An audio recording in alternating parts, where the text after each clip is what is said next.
अरविंद एक मेहनती और जिम्मेदार लड़का था। वह रोज सुबह जल्दी उठकर कॉलेज जाने की तैयारी करता और शाम को ट्यूशन पढ़ाता था। उसे लगता था कि सर्दी, जुकाम जैसी छोटी बीमारी से डरना कमजोरी है। ठंडी हवा, बारिश और देर रात तक जागना, इन सबको वह नजरअंदाज करता रहा। एक दिन तेज बारिश में भीगते हुए अरविंद घर लौटा। कपड़े बदलने के बजाय वह सीधे किताबें लेकर पढ़ने बैठ गया।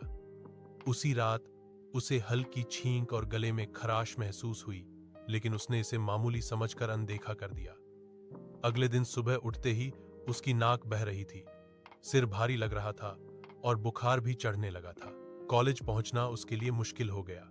क्लास में बैठते बैठते उसे खांसी आने लगी और शरीर थकान से टूटने लगा। दोस्तों ने उसे घर जाने की सलाह दी, पर अरविंद ने जिद पकड़ ली कि वह सब संभाल लेगा। लेकिन दोपहर तक उसकी हालत और बिगड़ गई। अंत में उसे घर लौटना ही पड़ा।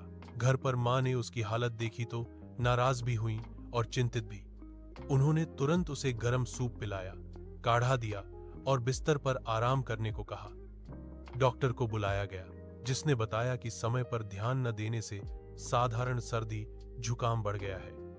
डॉक्टर ने दवाइयां दी और साफ कहा, आराम सबसे जरूरी है। पहले तो अरविंद को बिस्तर पर पड़े रहना उबाऊ लगा, लेकिन धीरे धीरे उसे एहसास हुआ कि शरीर की देखभाल करना भी उतना ही जरूरी है जितना मेहनत करना। मां की देखभाल, गर्म चाय और समय पर दवा से कुछ ही दिनों में उसकी तबीयत सुधरने लगी। ठीक होने के बाद अरविंद पहले जैसा नहीं रहा। अब वह ठंडी चीजों से बचता, मौसम के अनुसार कपड़े पहनता और थकान होने पर आराम। लाइक, सब्सक्राइब कीजिए।